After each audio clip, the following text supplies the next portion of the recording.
to Swallowsville. We have set up multiple nest boxes here to help support species at risk, especially the eastern bluebird. In total, there are 33 nest boxes on the Cedar Haven property. Nest boxes are small enclosures that birds can make a home in. Often they're put in place by humans to help support populations that are declining. It's really great because you can open up the side of the box, which allows people to monitor the birds. Okay, we want to talk to you about how we set up our nest boxes. This is really important for the survival of the bird. So the first thing is having it at the right height around my shoulder. Then we also want to have it facing southeast to prevent any wind and rain from getting in the box. And we also want to make sure that the pole is greased to prevent any predators from being able to get to the young ones. Additionally, you want to have no trees in behind the box because another bird, the house wren, will wait in a tree for the tree swallow to leave and then fly in and break the eggs, throw them out of the box, and start building its nest on top. And finally, you want to make sure that the nest box is fairly close, maybe 10 to 15 feet away from a small tree that the fledgling can come out for its first flight and easily fly to. Those are all the things we want to keep in mind when we're setting up our nest boxes. This is a map of all the nest boxes at Cedar Haven.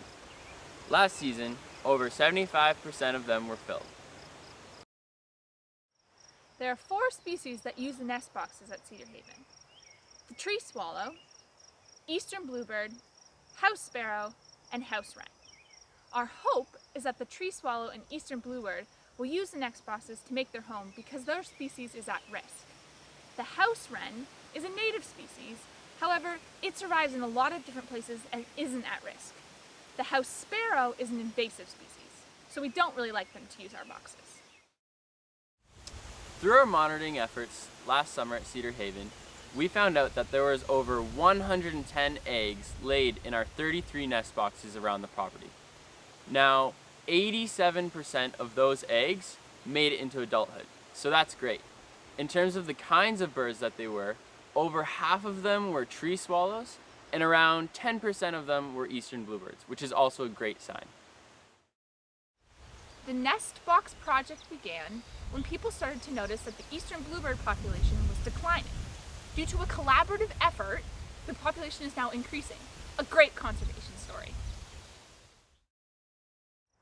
Now we're going to take a look inside this nest box, and when we're doing this, we want to make sure we approach either from behind or the side so we don't block the parent's exit out the front. You come up to it and give it a little knock,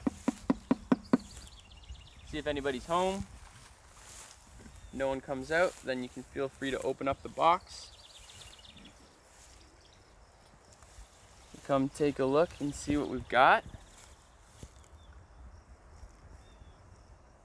So you can see here we've got some tree swallow eggs. They're nice and small, nice and creamy white.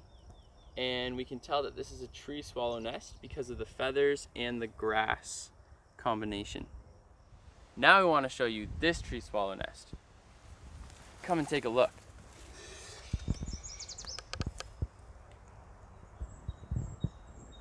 This is what the eggs look like once they've hatched. So the babies are born blind and without feathers, and in a few more weeks they'll have their eyes wide open and all the feathers they need to fly the nest. Thanks for joining in. We hope you learned something new about nest boxes and bird conservation here at Rocha.